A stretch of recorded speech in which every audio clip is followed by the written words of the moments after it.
नमस्कार साथियों, आप सभी का स्वागत है आपके अपने चैनल इंदौलजी में। तो दोस्तों हम करेंगे स्पेसिफिक सब्जेक्ट के मोस्ट इम्पोर्टेंट क्वेश्चन। तो स्टार्ट करते हैं दोस्तों। तो क्वेश्चन दिया हुआ है, प्रकाश का वेग कितना होगा दोस्तों, ये आपको पता ही होगा, लेकिन यहाँ पर यूनिट आपको चेक करनी है दोस्तों। मैग्नीट्यूड तो सेम ही है लगभग, डी का नहीं है तो डी को हटाते हैं। अब दोस्तों ये यूनिट आपको पता होना चाहिए, जब भी आप इसका सही आंसर कर पाएंगे। तो करें दोस्तों, इसका सही आंसर क्या होगा। तो इसका सही आंसर हो जाएगा ऑप्शन बी, 3 × 10⁸ मीटर पर सेकंड स्क्वायर। मीटर पर सेकंड, सॉरी स्क्वायर नहीं है दोस्तों, मीटर पर सेकंड। वेग क्या होता है, मीटर पर सेकंड में होता है दोस्तों वेग। तो ये आपको पता होना चाहिए। तो दोस्तों अब हम चलते हैं नेक्स्ट क्वेश्चन पर। इंग्लिश में भी क्वेश्चन दिए हुए हैं, तो अब हम इंग्लिश में भी पढ़कर, कमेंट आ रहे थे आपके कि आप इंग्लिश का भी पढ़ते हुए चलें। तो दोस्तों अब आंसर जब ही देंगे जब इंग्लिश का भी पढ़ लेंगे। तो अब हम चलते हैं, सूर्य ग्रहण के समय सूर्य का कौन सा, ये लिखा हुआ है दोस्तों, कौन सा भाग दिखाई देता है। वर्णमंडल, क्रीट यानी कोरोना, प्रभाव मंडल, कोई भाग नहीं। दोस्तों इंग्लिश में देखते हैं, the grey part of the sun is visible during a solar eclipse. Spectrum, क्रीट यानी corona, circle of influence, no part. तो दोस्तों अब आपको बताना इसका सही आंसर क्या हो जाएगा। तो दोस्तों इसका सही आंसर क्या हो जाएगा, ऑप्शन बी कोरोना। क्या कहते हैं, कोरोना जो भाग होता है दोस्तों वो हमको दिखाई देता है। तो ऑप्शन बी इसका राइट आंसर हो जाएगा। तो चलते हैं हम नेक्स्ट क्वेश्चन पर, और वीडियो को लाइक शेयर जरूर कर दें दोस्तों। नोट्स चाहिए तो आपको हमने बता ही दिया है कि किस तरीके से आपको नोट्स लेना है। तो दोस्तों यहाँ पर दिया हुआ क्वेश्चन थर्ड, पूर्ण सूर्य ग्रहण का अधिकतम समय होता है।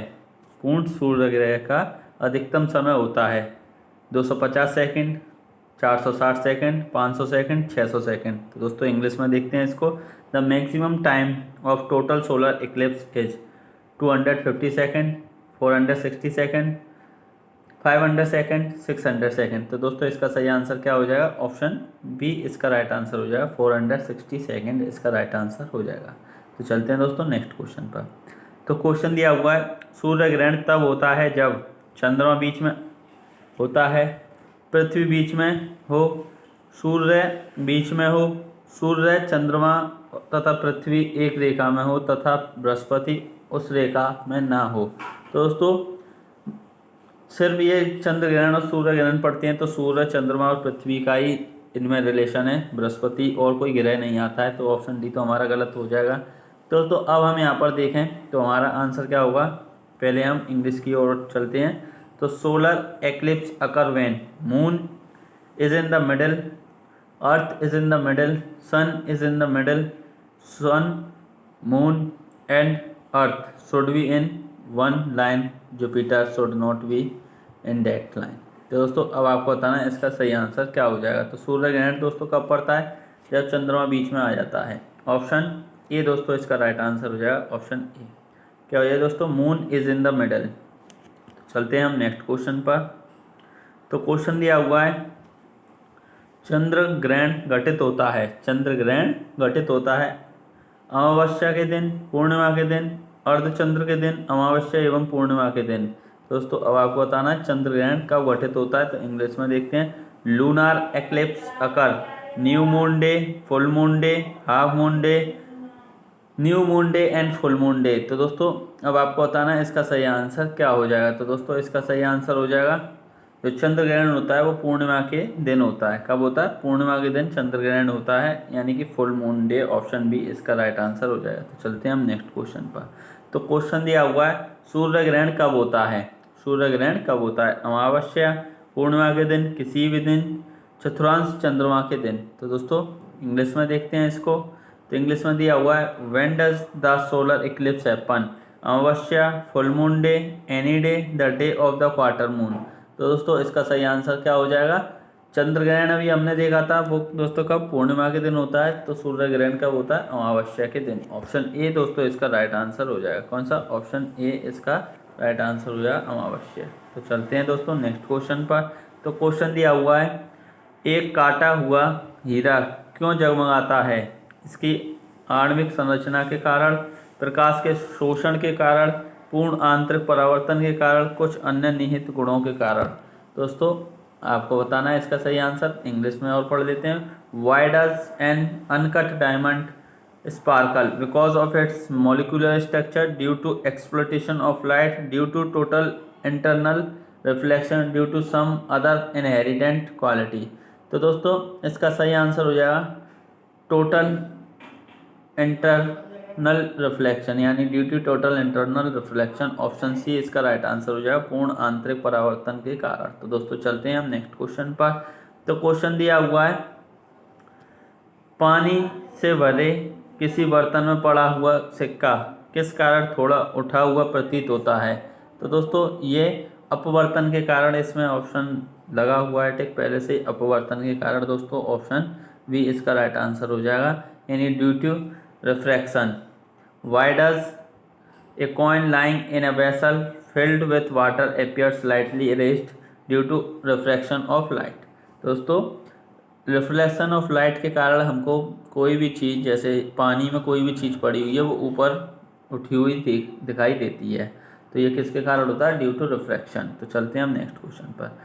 पानी में लटकाकर बैठे हुए, पैर लटकाकर बैठे हुए व्यक्ति को उसका पैर उठा हुआ और छोटा दिखाई देता है, किसके कारण दोस्तों, अपवर्तन के कारण, परावर्तन के कारण, विवर्तन के कारण, परिक्षेपण के कारण। तो इंग्लिश में देखते हैं दोस्तों, a person sitting hanging from water appear to have raised and shortened leg due to refraction, due to reflection, due to diffraction, due to dispersion।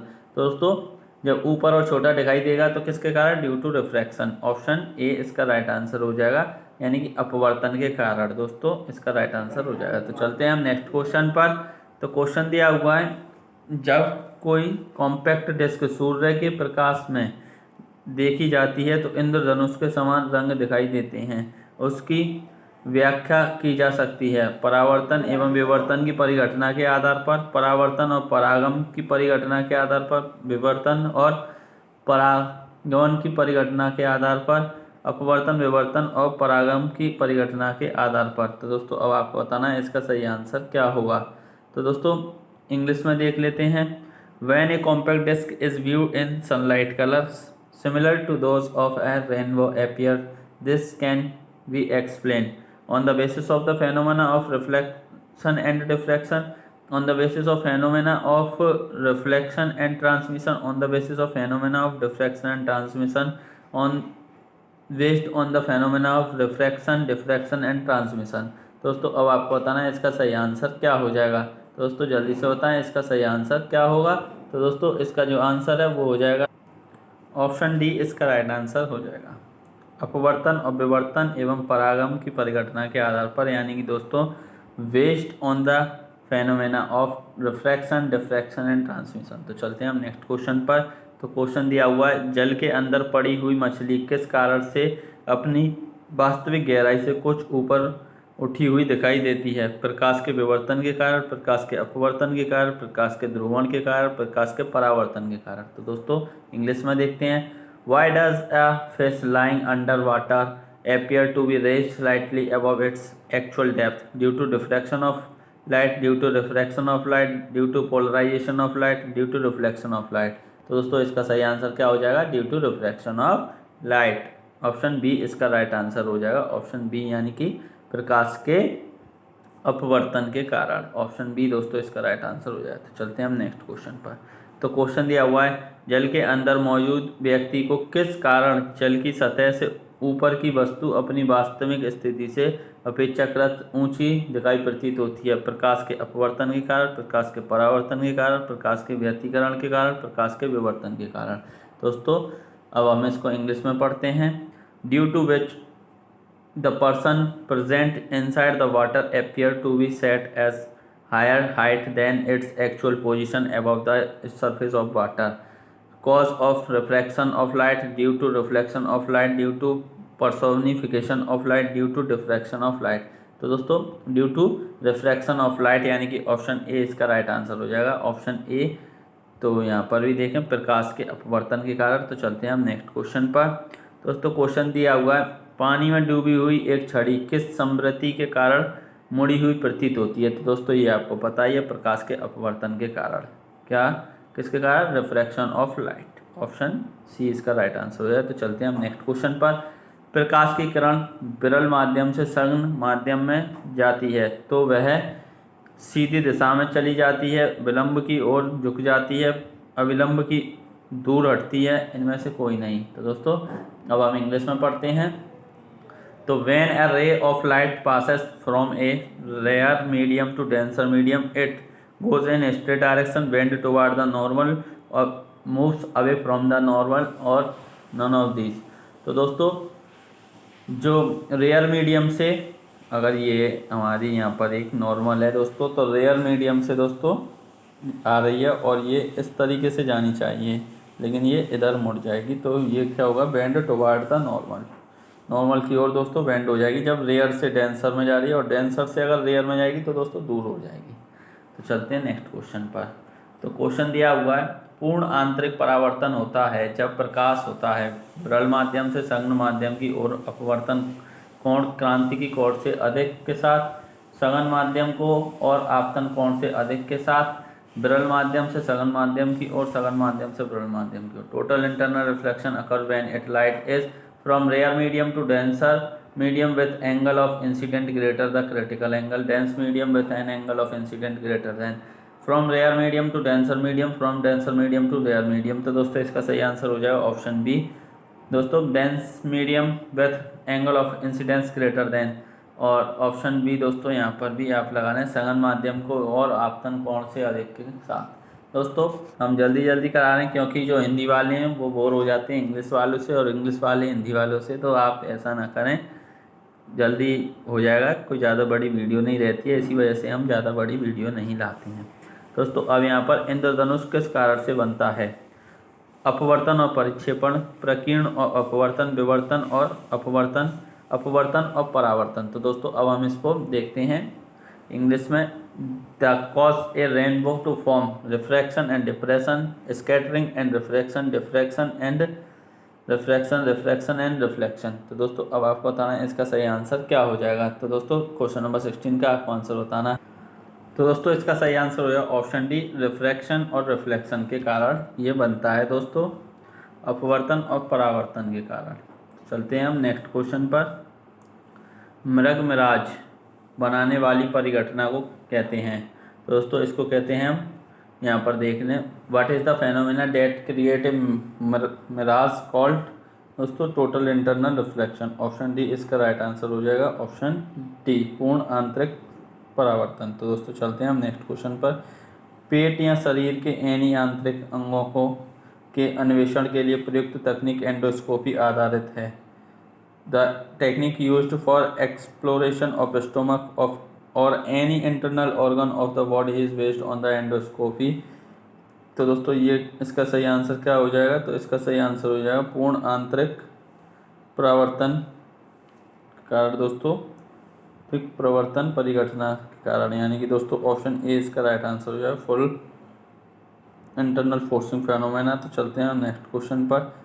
तरल से भरे हुए बीकर का तल किस कारण से कुछ ऊपर उठा हुआ दिखाई देता है, तो अपवर्तन दोस्तों, ऑप्शन ए इसका राइट आंसर हो जाएगा। Why does the bottom of a beaker filled with liquid appear slightly raised, तो रिफ्रैक्शन दोस्तों इसका सही आंसर है। तो चलते हैं नेक्स्ट क्वेश्चन पर। तो क्वेश्चन है कि सूर्य के प्रकाश का आंतरिक परावर्तन हो सकता है यदि प्रकाश वायु से कांच में जाए, वायु से जल में जाए, कांच से वायु में जाए, जल से कांच में जाए। तो दोस्तों इसका सही आंसर क्या हो जाएगा, तो इसका सही आंसर है दोस्तों ऑप्शन सी।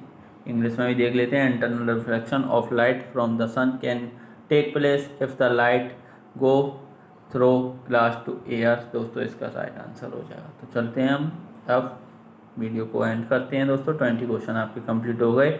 नोट्स चाहिए तो दोस्तों नंबर ये आपका है, इस पर दोस्तों आप मैसेज कर नोट्स ले सकते हैं 776। दोस्तों इस नंबर पर आप मैसेज करके नोट्स अपने ले सकते हैं, हिंदी इंग्लिश दोनों में अवेलेबल है, और 49 रुपीज़ दोस्तों इसका प्राइस है, जो कि मिनिमम प्राइस है। तो वीडियो को अपने सभी दोस्तों में शेयर करें, वीडियो को लाइक शेयर जरूर करें दोस्तों, और चैनल सब्सक्राइब नहीं है तो चैनल को सब्सक्राइब भी कर लें। Thank you, all the best.